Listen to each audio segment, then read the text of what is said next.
Welcome to Illuminati Silver. We tell you the truth about silver. Today is Tuesday, the 8th of February 2022, and we're producing our regular morning update, providing prices, news, and economic data. Today we see gold and silver prices higher on the back of inflation fears, and silver actually touched $23 again today. So let's take a look.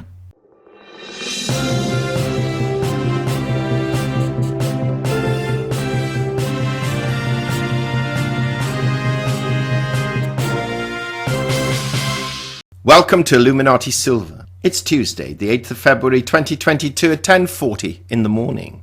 The news today, well certainly as far as precious metals are concerned, is optimistic, and we'll take a look in a moment as to why. First, I would like to take this opportunity to thank everyone who commented on the video we put out yesterday. What are we doing wrong? What would you like to see? Now, we put it out yesterday evening, and it was basically highlighting the fact that our viewership has been reducing, and we wanted to know what we need to do to correct it. And a number of very useful comments came out of that. And in fact, if we look over here on the right hand side, I have to say you've done us proud, because normally we get anything from between sort of 14 up to 50 comments on a video. But on yesterday's video we had 97 comments, which is very good for this channel in recent months.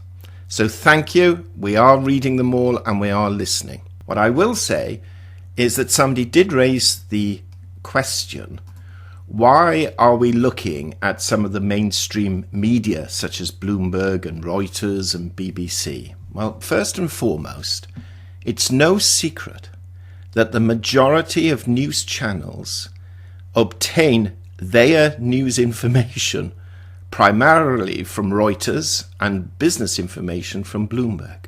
It's what the traders themselves follow. Now, whether this information is totally objective and independent, one could argue. We would say as independent as it comes, but they always have an agenda, so I wouldn't believe absolutely everything I read. Having said that, I have seen contradicting articles on the same channel. So you'd have one writer arguing in favor of interest rates going up and another in favor of them going down, and so on and so forth. So the reason we're looking at these is not because we think they are wonderful, but we know these are the channels that the majority of traders, investors, fund managers, CEOs actually read and follow. And they, at the end of the day, whether we like it or not, to a large extent, determine what happens in those markets. Looking at Bloomberg today, Macron travels from Moscow to Kiev for talks. Stock gains on commodities surge. Yes, commodity prices are going up. And an interesting comment or opinion by Marcus Ashworth. Why so negative? Interest rates bid goodbye to the insanity. And we'll take a very brief look at each of these. Macron travels from Moscow to Kiev. Emmanuel Macron will travel to Ukraine on Tuesday to meet with President Volodymyr Zelensky, a day after the French president sat down with Vladimir Putin in Moscow. The Russian leader said some of the ideas discussed could form the basis for future common steps, even as he repeated his warning against Ukrainian membership in NATO. US President Joe Biden said the controversial Nord Stream 2 natural gas pipeline between Russia and Germany would be stopped if Moscow invades Ukraine. German Chancellor Olaf Scholz, standing alongside the American president at the Monday press conference, didn't specifically repeat the assertion, but made clear there was no daylight between Berlin and Washington. Yes, indeed, we can guess what will happen to energy prices if that gas pipeline is stopped. Regardless whether we think it's a good or bad idea, regardless of that, there will be a very serious energy crunch in Europe if that pipeline is stopped. Stock market today so far. Stocks in Europe gained as commodity producers received a boost from, wait for it, rising metal prices and solid earnings. Treasury yields ticked higher and the dollar strengthened. But this is the article I found quite interesting. Why so negative? Interest rates bid goodbye to the insanity. Cheap money doesn't guarantee solid financial futures. Rejoice that the ECB and perhaps the Bank of Japan will soon be on the other side of zero. Can we dare to dream of a world where negative rates disappear and the natural order of borrowing money by actually paying for it reasserts itself. It's only taken runaway inflation to change central bank thinking. But last week, something broke. I have long argued against the folly of inverting the time value of money. It's unnatural. Madness lies in being incentivized to borrow. We spend more than we earn, and our children and their children will be saddled with paying all of it back. Ballooning debt burdens offer only temporary relief, but ensure long-term misery. The UK toyed with negative rates during the pandemic, but managed to avoid entanglement. I'd given up all hope for the euro area, but there was a seismic change in thinking from the European Central Bank at its Feb 3rd meeting. A recalibration is heralded for its next major economic review in March. The bell is tolling for its decade-long mega-stimulus approach. Its quantitative easing programs will be radically curtailed and likely brought to a stop by this summer. That will open the door for raising its deposit rate, which has been below zero since mid-2014. Now, interestingly, the Bank of England raised their rates this month, another 0.25%, which follows a similar rise the month before. Most analysts and traders believe, and when I say most, it depends which poll one looks at.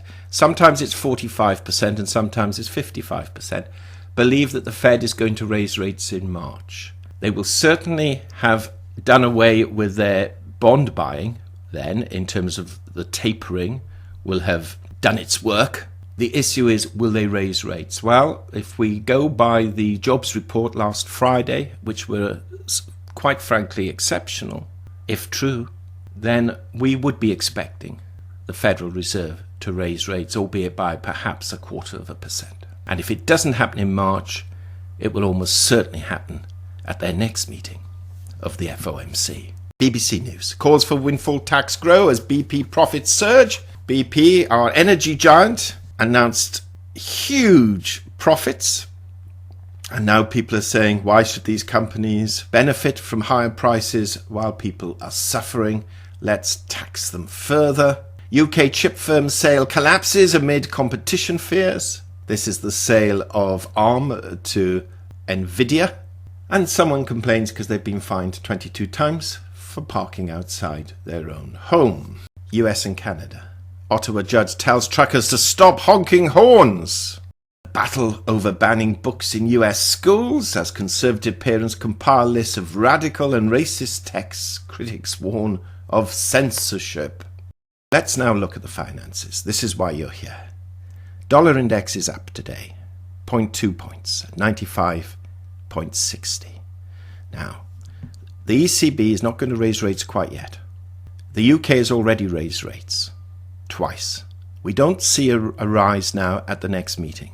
If it looks as if the Fed is going to raise rates in March, we can definitely see the dollar index increasing because it is measured against a basket of other currencies. One having already raised their rates, the other is not quite ready to raise rates. And if the US dollar or the US raises their rates, then we can expect the dollar index to increase.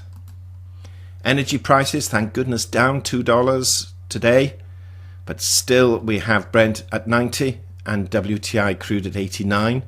We're still seeing pundits arguing $100 oil is likely. If that gas pipeline is stopped between Russia and Germany, then I'm almost certain these prices will get to that level.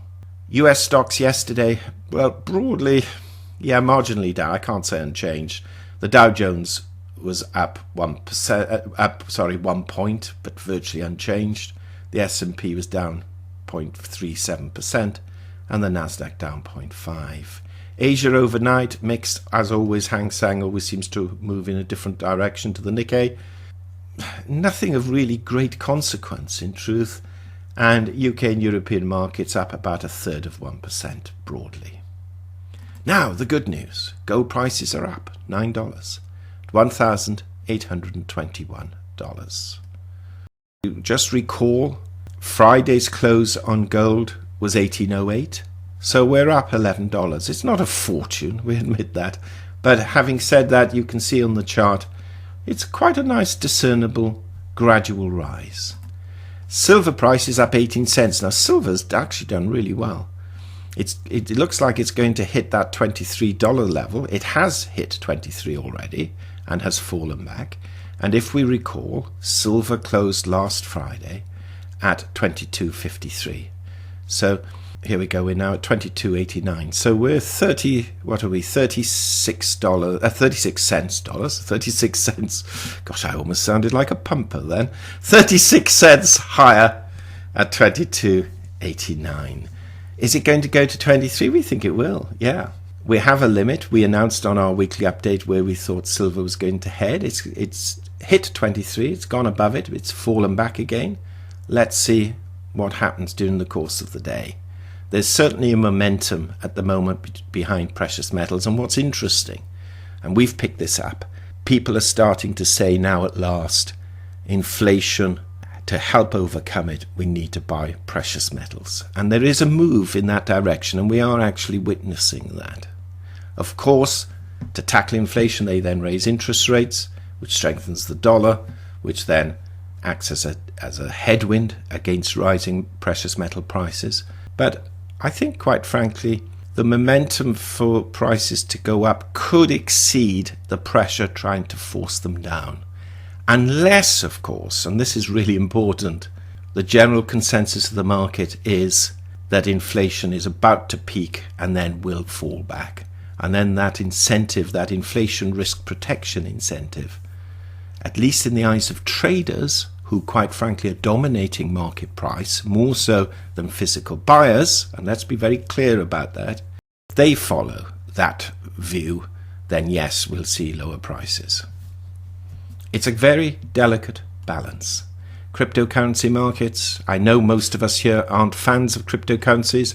I believe they're here to stay, particularly Bitcoin, only because of the number of institutions and investment firms which have now recommended Bitcoin and Ethereum and one or two other cryptos to their members and are placing them at last on balance sheets. So it's here to stay whether we like them or not. Whether they're good value, whether they're worth the money, that's an entirely different debate. But we've got the crypto market cap just shy of $2 trillion with Bitcoin at 43,800. Thank you so much for listening. We really appreciate your attention. You'd help the channel enormously if you can give us a thumbs up, and particularly if you subscribe and press that bell sign. Until tomorrow. Illuminati Silver owners come from a background of banking, international wealth management and economics.